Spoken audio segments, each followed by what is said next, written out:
nu le pa ten calculator an bang dona an ni hian in an thuakin an chhut ve thung dona ni ole thir tu tein zawai chabai kan bu masa chewa tuna hian Sangbana college golden hall kan omne ka helai hmuna hian Mizoram a voi khatnan Zawk career mastermind Abacus competition an nei dona ni voina hian Abacus and mental arithmetic competition nei ani dona hei atum khatna tur ani wangin tel pon thanem don hop maya Abacus Zirlai ten intisiang na thiang lim tak thatak munom boxi anon nei dona ni voina hian kanon tilang zel dona kan program sang sang te zai thiam HOM ate poron zai dona nuam anuam dona ni kanon tilang zel don nia Aiin beidak oleh kan chief guest Dr. Banal kana ulu tak sharing helai muna kan program ron telpuya kan lom khop maya tin voina kan kual poi wo mai kan Zirlai te kan nam mat suan te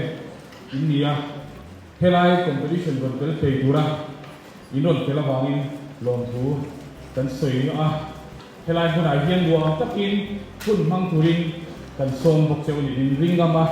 tu tianga min ring gam na bang chon ke ni kon mason tumin voili hian ma kan la ni chui tu chuan voili a ko hian he competition turian na sa takin kai buat saya ilon ngai pui mo hian nimina po i kholen ka tan na ka soi to a thuak in man tamin in thuak in is sekani mo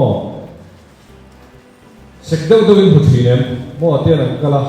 zak khoi liam de wa ni lokon zak ngoe artuyan da ti kel law ne kan tia kal ru thin ni voi le khada tian an por hal pup lo ni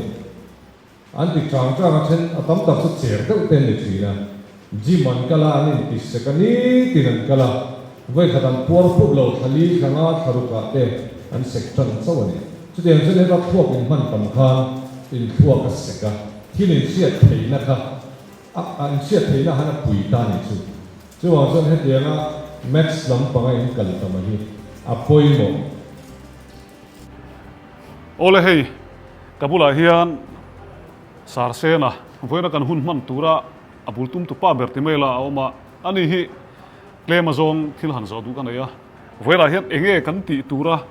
enge engching nge kan ti don ti lai te mi han thil fia sela tin hei hi allo ti to thinem enge an kalpui dan tur ti vel khami han thil fia sela thome okay hi la roi tlonga kania Zawk solutions founder kania chuan voina hian kan thil kan hun man tur ber chu first state level Abacus and mental arithmetic competition ania sangni som ni palitan chu jo voi khatna nia ta hian Abacus hi chu thuak ti chakna ania math so ani lawa engkim atana man tangkai thei tu thuak ti chakna turani chu tiang lampang hoi chu nia competition inelna thianglim kan hangdon ni first session a han da som pakhata kan chana chuan i hanin mercia ti na te kan neya chumi zo chuan kan school education minister Dr. Banal khana cabinet minister ni bokin hun minon man puya anin honna min nei saka chumi nuwa chuan competition kan tran hal ta competition a chuan written a level 1 le level 2 chau tuna hen competition a hen kan lati wangin level 2 a written mark question za oma chu minute som panga chan tu nia level 1 a po chu tiang tho chuan minute som panga chan tu question za oma chuan adot le oral mental khom vele ta chuan mental a chuan question som thum omin minute nga chan tu ni ve thung ni chu tiang chuan inel na chu mi question za som thum mang chuan an el ni center result ni to tura hian tuna center pasari kan neya chuan chumi a chuan tuna hian center pani nei vele turin pakwa nei turin kanin boss sai me kani tuna hian kan ma July ni ruka hian class tan le turin level 1 hi class tan le dona chumi tan chuan admission po hi kan hong tan chi ani chung level sang center sang pasari plus pania chuan pakwa chuan admission kan hong tan doni ani le Abacus tuna kan soi honga helai hian kan soi thia ni maya thelo tam takala om thei wangin Abacus chungchang hi toite mi han thil thia sang le lok te ya Abacus chu thil man ro hote ni ta tia beat hote nei hi ni wang hian chumi a chuan chumi mang chuan formula ani veka tian kan thuak chumi Abacus kan man chuan kan thuak hi ading le ve ti che thei tur hian chu mental กันมันละตัวตานะ tools ป่วยหมดหรือถูกมันรบป่วยหมดหรือถูกกันนี่ท่านี่จะมีกันมันเจ้าจวนกันพวกดิ้งเลยไปที่กันที่จะเทียจวนพวกจักนะ mental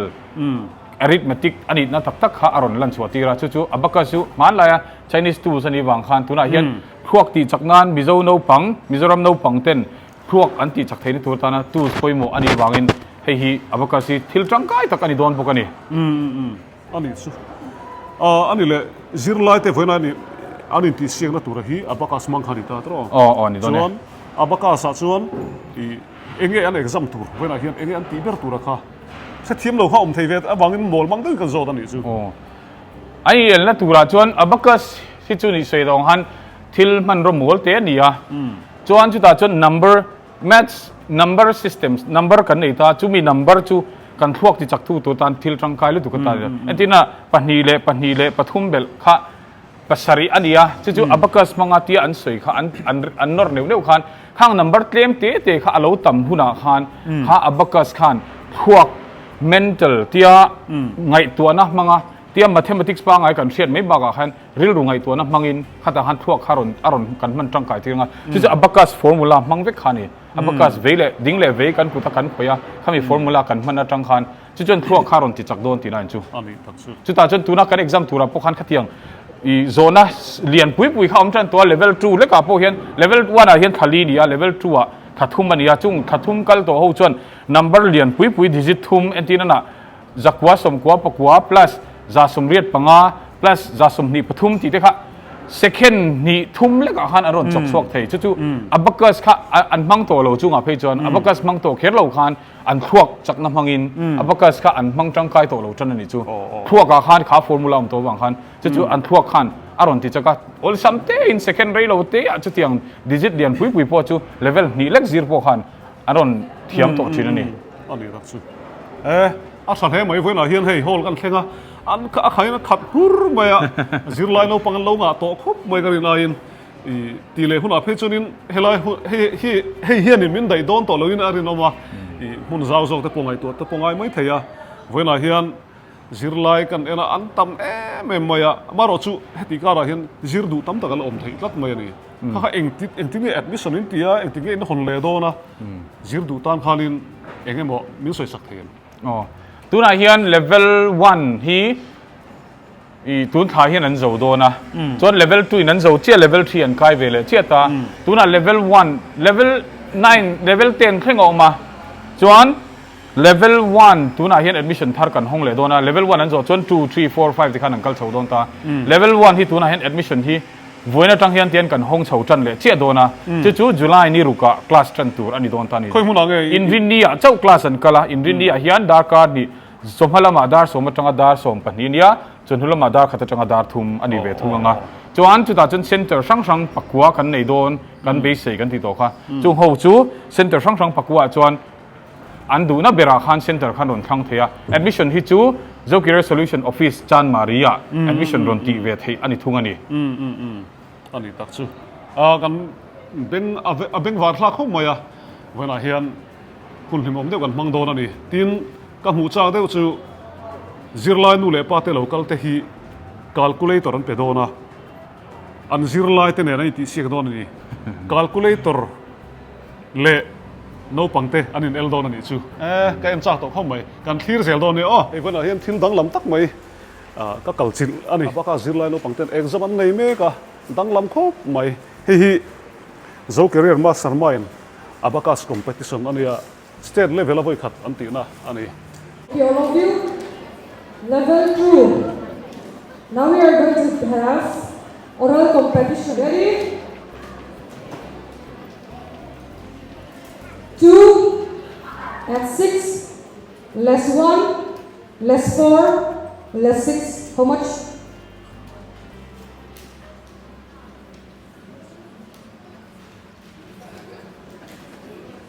Next, 4 at 2, at 4, at 4, at 1. How much?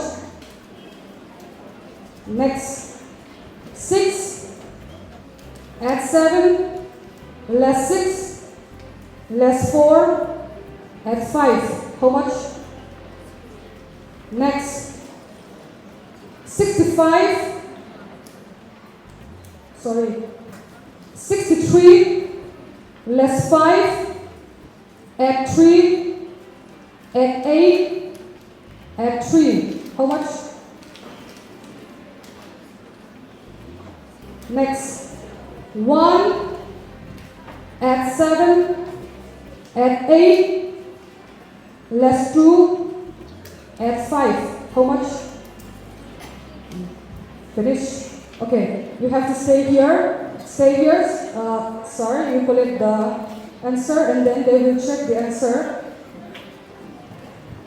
Oral competition's winner is Sarah Abdi Panmoi Tamari Center. Come out. We are going to give you prize.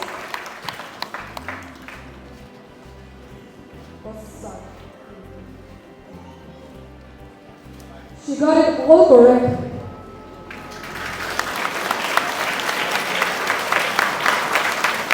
Suami i-calculator hi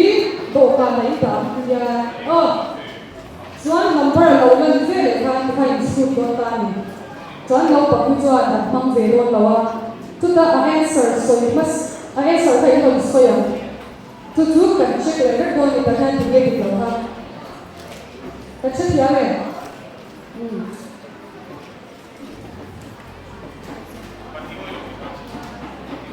ku pa hi i khoi lo do ro pa khat sai ding la pa ni chuan ding la pa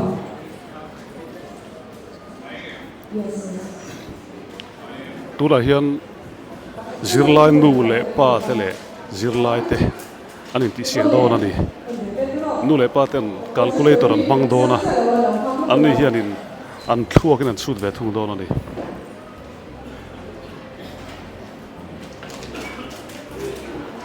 Porque será Zawk ta en dona ni bo ta khian number aron da dona hian number aron da khi helai to hian lo chhut an lo chhut chuak dona ni chu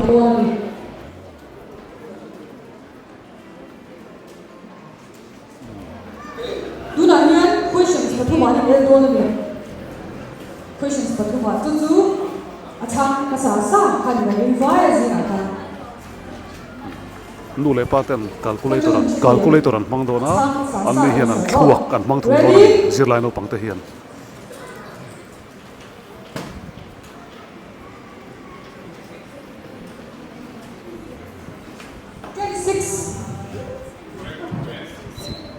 See the result? Yes, correct. Next question. Ready?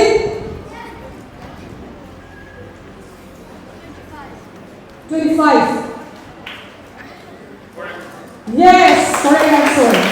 The last question. Student and ready, Zirlai.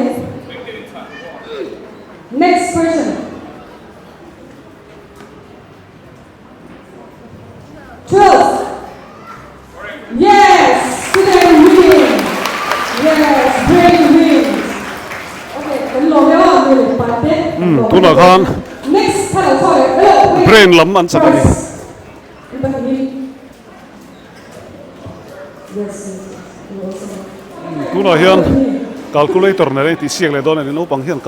calculator an mang ve don lawa an thuak an mang dona an ni pani hian in calculator an mang thung dona tunge rang tung zong e rang rang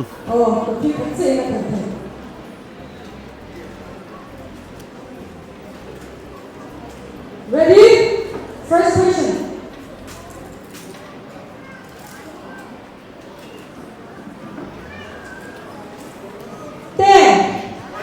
Yes, correct.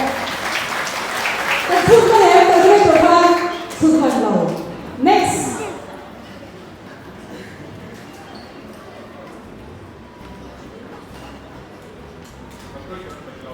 Calculator phải chú lên. In ring em. Let. 25. Yes. Calculator ay nat sakleta. Next. The last question. An pui hle mai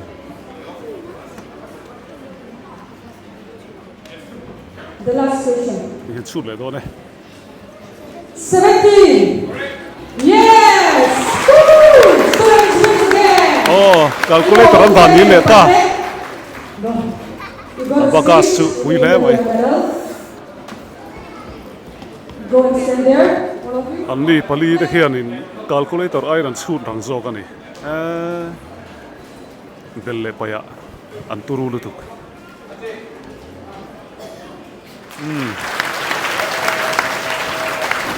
lo man an dong ta e calculator aya Chhut rang khan nia pui takan ni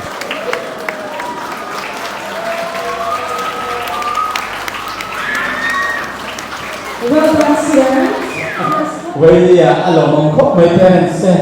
students thui ngồi na sao na dia in thiam na te in thei na te ha na kin ze la tan future ze tan man turin kan ngen cheu ni ole tu na chuan level 1 các cầu chuan le mai kan singa kan ha le le mai a ma ka sei thuốc to PLN oma level 1 student Holy Mission School Center tu na sai tu kan so mga ani hi boin ka competition buat dia hian pu pian lian dengan apu saka tuna zai tu kan som do na ni stage a lo so se tu peng ni lo lo ma u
mi so pe kan so ma ani hian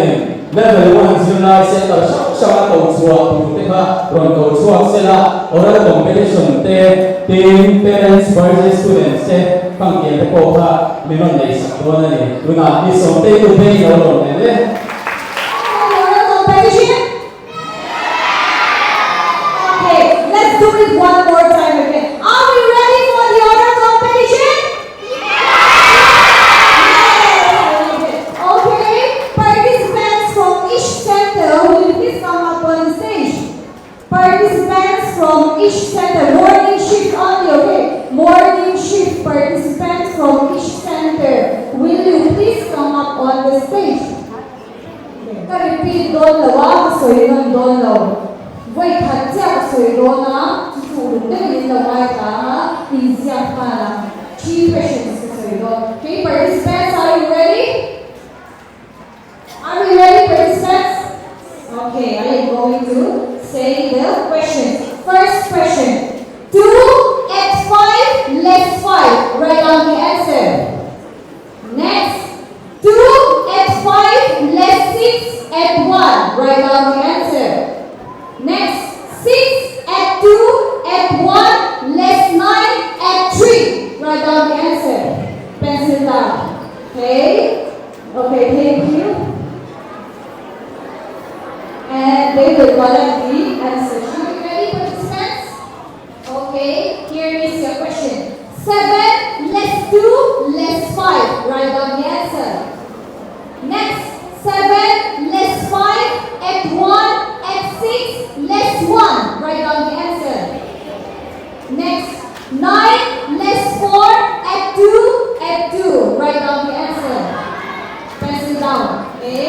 They will collect your answer.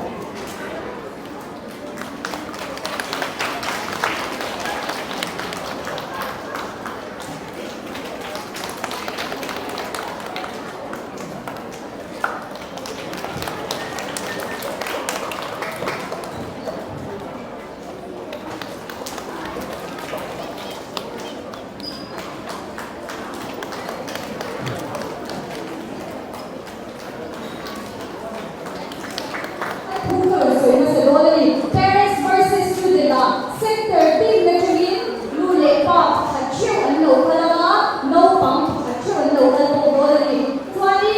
mentally kanil dola boy khala Naupang panile lule pa panize anil dola Naupang mentally and finger mami and tianga parents in calculator mang bolawin and twabin and sulbe dolani question Oh, in tí siếc tụi tên anh lên lấy khô mày anh thua cái tí siếc đó là đi tụi nó hiền orals and television parents say no but they can be pushing the swimmer means how to separate and it's really to okay are you ready can you read 7 less 6 and 1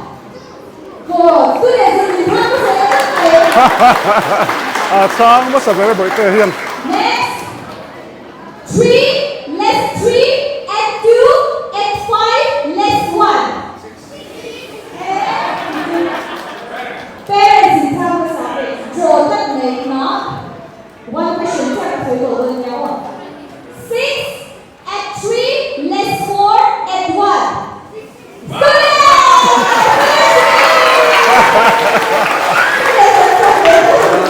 tiếng lên Lưu văn những chuyện sọc tù rít tu chua mà có cái gì chạy nếu thổi tù rít.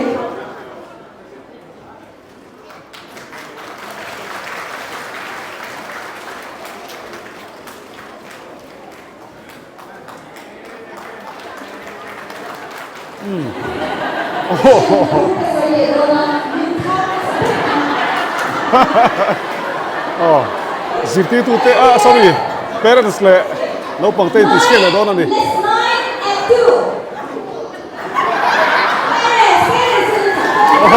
parents ang sa Tlat mày 4 and 5 less 6 and 1.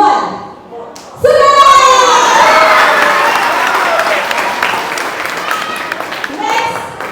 7 less 5 and 1 and 6 less 1.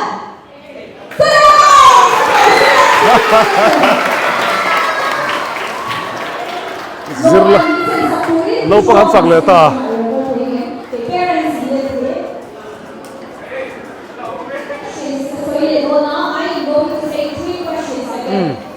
atang ai tí siếc le đó nè 9 less 8 and 1. Next, 6 and 2 and 1 less 9 and 3. Last question. 3 less 2 less 1 and 9. Zirlai han sak le ta Abacus sang Aiin kalkil ze di tu mem level 8 sen kan tum mek chunya hei ma te konson in kan sia alom moment alom lu ti ke ơi lo về tất cả cái gì về đây tu là xuân soi tu đến tu mốt đây soi em soi tu là soi xây dựng cái sổ xe la em CMS Holidays UK Group Tour. CMS Holidays tuan October tha hian UK Group Tour, England, Wales, Scotland, Ireland ramte tlo turin Group Tour kan buat saidon, itlo tur mun le khopuite. London khopuya mun lar tak tak Buckingham Palace, Hyde Park, Big Ben, Westminster Abbey, Tower Bridge, Trafalgar Square, Thames River Cruise le adang tebaka EPL Club Stadium te tlo ani ang Manchester le Liverpool khopuya te tour ne ani anga Cardiff, Edinburgh, Belfast le Dublin khopuya te tour ne ani bokang sumhlom ne remchang lotan installment le EMI in ti thei ani seat atam lo booking lo ti rang ro le CMS Holiday Sikul Puikon phone number 8414893498 8794631467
Dengan siang sunyi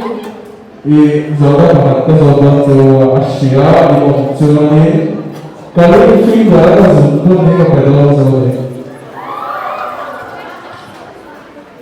siang ini kan siapa yang enti kaya alam semua kan siapa yang dulu guys dia sebenarnya jujur di laut maya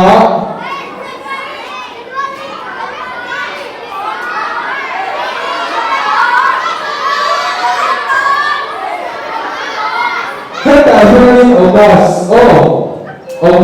saya cuma masa bakal ngoro ini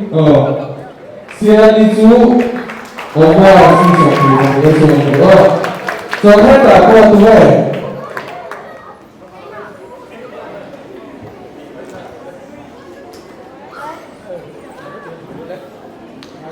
good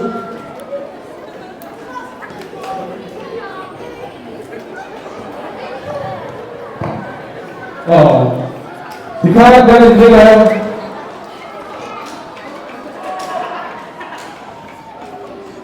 cái máy là nên đủ về cái là xỉa bằng chơi không được đầu lúc nào cho nên các anh phải có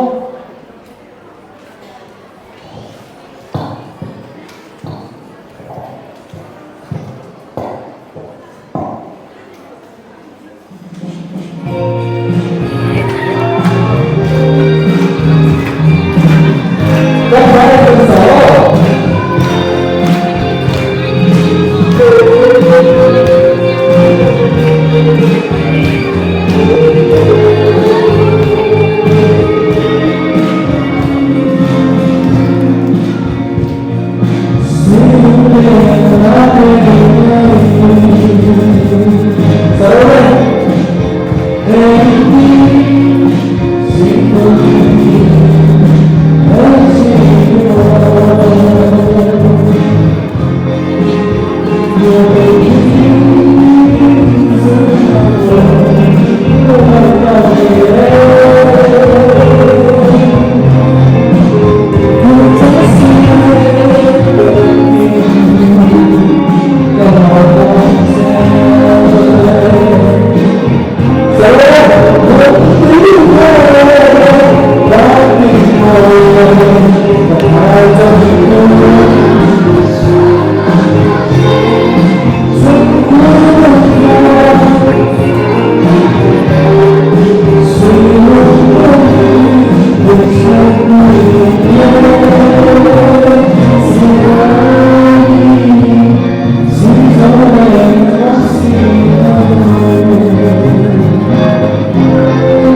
Pi ho la patang.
lo le o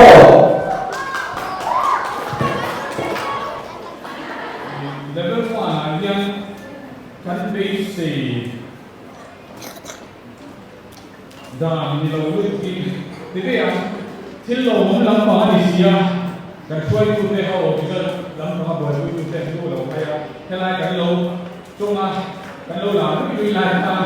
อันนี้รู้รู้มาหายไปมาสุวรรณจันมีโลตัวขาฟ้านี่สุวรรณจันไม่ได้ยังมีจะเสียเปรียบมาอยู่โลนเสียตกเต้นหาที่อัน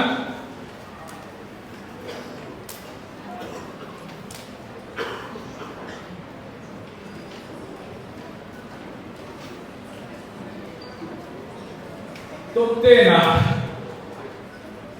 มีสมรีบไปกัน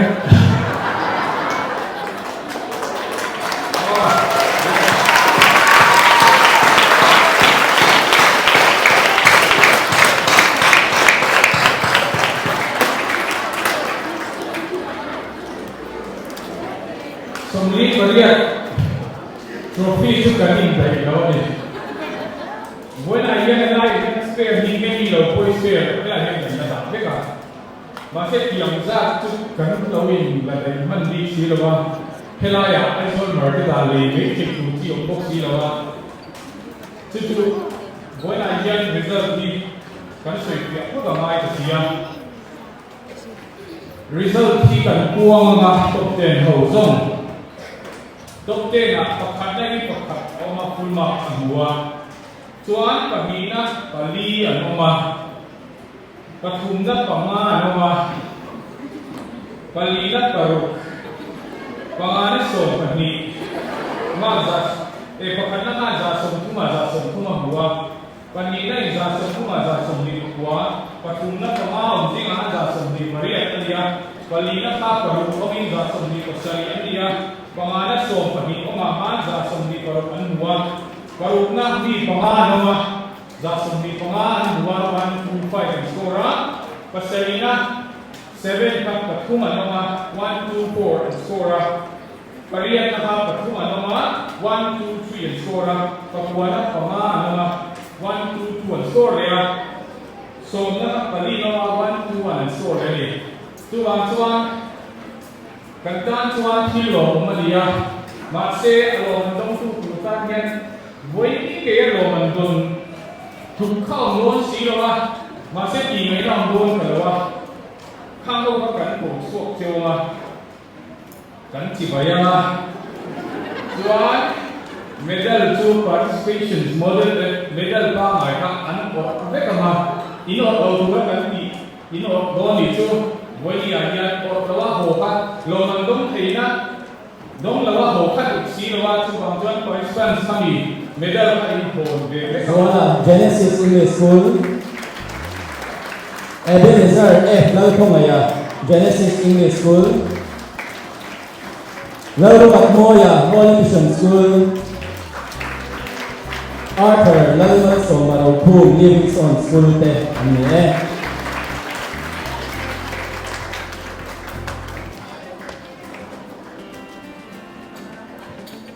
Tuna top 3